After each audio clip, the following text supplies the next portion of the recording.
Hello दोस्तों। आज मैं राइड कर रहा हूँ मेयर बादल।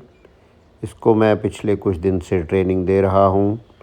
जो भी मैंने जुगल जी से सीखा या और ट्रेनर की बातों से सीखा, उसको मैं फ़र्स्ट टाइम होली सोली इम्प्लीमेंट कर रहा हूँ।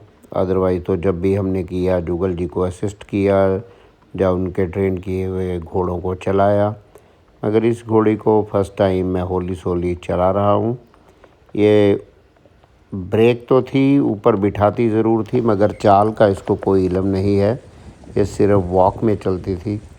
अभी मैं कोशिश कर रहा हूँ इसको छोटी चाल में चलाने की। एक साइड के पैरों से ही घोड़ी चलेगी, फिर धीरे धीरे जब स्पीड में आएगी तो सिंगल फुट में आ जाएगी। सिंगल फुट का मतलब कि 3 पैर हवा में रहेंगे और एक पैर ज़मीन को टच करेगा, और उसी को देसी भाषा में बड़ी चाल भी या रेवाल भी बोल देते हैं। मगर अभी तो घोड़ी एक साइड के पैरों से ही चलती जाएगी। बहुत ही पेशेंस का काम है। अगर आप 4 किलोमीटर जाते हो तो पूरे में कुछ ही समय तक घोड़ी सही जो चाल है उसको चलती है, बाकी समय चाल नहीं चलती। जब वो अच्छा चले तो आपको उसको गेव करना है, उसको रिलैक्स करना है और उसको शाबाशी देनी है। और काफ़ी मुश्किल का काम है जब खुद आपको ऊपर बैठ के पता चले कि घोड़ी सही पैरों से चल रही है या नहीं चल रही है।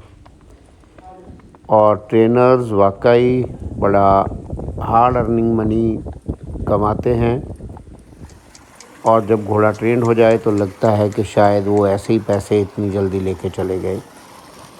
रास्ते में मुझे साफ़ पानी मिला ट्यूबवेल पे।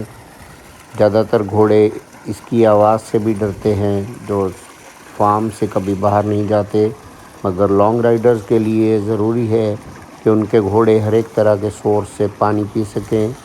किसी नदी में या किसी नहर में भी उतर सके अगर पॉसिबल हो, कच्ची नहर हो तो, या पानी का कोई भी सोर्स हो वहाँ से पानी पी लें, वो ज़्यादा इजी है। इसीलिए मैंने इस घोड़ी को यहाँ पानी पिलाया, और ताकि वो इस माहौल से यूज़ टू हो सके, क्योंकि जब भी लॉन्ग राइड पे जाएंगे तो रास्ते में कई बार पानी पिलाना पड़ता है।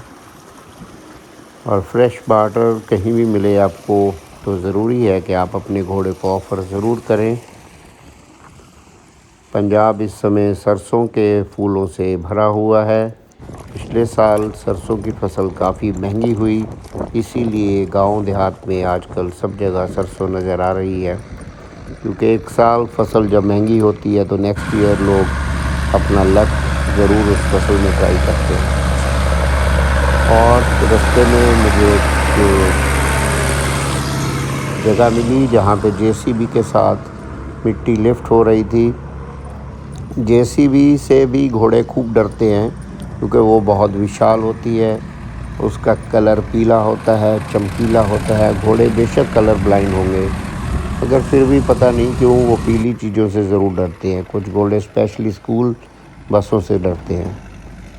तो मैंने ये भी घोड़े को अपने इंट्रोड्यूस कराया। फ़र्स्ट टाइम इसको मैंने राइडिंग के दौरान जेसीबी दिखी है, और स्पेशली जब ये बकेट अनलोड करती है या किसी चीज़ में बकेट से मिट्टी डालती है तो ये और भी बड़ी दिखती है, और इससे घोड़े डरते हैं।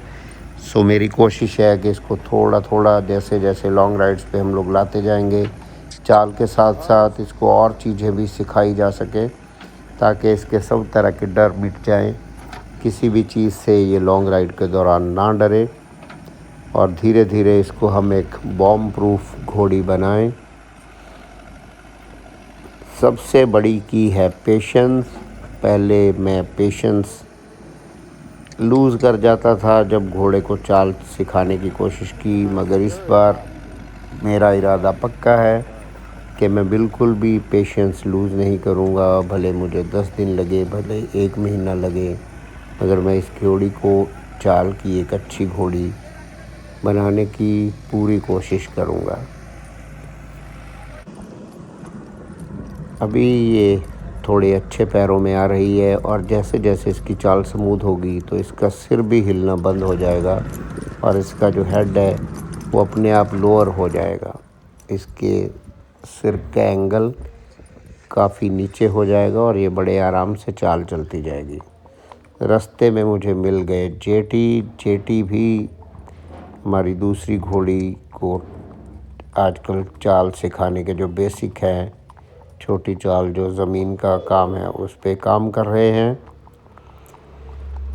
और फिर जेटी से मैंने वो घोड़ी ले ली और जेटी को वीडियो बनाने के लिए बोला, ताकि ये भी एक आर्ट है। एक आदमी 2 घोड़े ले जाए, एक आदमी कई बार एक घोड़े पे बैठ के 3-3 4-4 घोड़े भी टाई करके साथ में ले जाते हैं।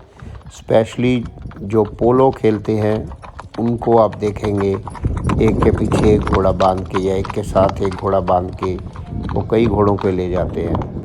मगर जब तक घोड़ों की दोस्ती ना हो और आपको ज़रा भी डाउट हो कि घोड़े लड़ेंगे, तो बिल्कुल भी ये रिस्क मत लें और हो सकता है आपसे डर के छूट के कोई घोड़ा भाग भी जाए। सो इस चीज़ को अवॉइड करें या केयरफुली करें। फाइनली हमारे घर जाने से पहले हमने मेक श्योर किया कि सब घोड़ों के नीचे बेडिंग आ जाए। आजकल ठंड काफ़ी ज़्यादा हो गई है, इस वजह से बेडिंग ज़रूरी है। और जो घोड़े रात को बैठते हैं उनके लिए बेडिंग बहुत ही ज़रूरी है। इसके 2 फ़ायदे हैं, एक तो ये कोज़ी हो जाता है बैठने के लिए, और दूसरा घोड़ा गंदा भी कम होता है जो घोड़े पराली पे या बेडिंग पे बैठते रहते हैं। ये थोड़ा हेक्टिक जॉब तो है कि सुबह ये सारी बेडिंग आपको बाहर निकालनी पड़ेगी लीद उठाते समय, मगर घोड़ों का काम बेशक डर्टी जॉब है, ये 24 आवर्स की जॉब है, मगर हमें थैंकफुल होना चाहिए उन लोगों के जो हमारा स्टाफ है। अगर हमारा स्टाफ ये काम नहीं करेगा तो हम कभी भी ये घोड़ों का शौक़ पूरा नहीं कर सकेंगे। गुंडी के लिए भी बेडिंग हो गई है। चलिए दोस्तों, enjoy the video. Thank you very much.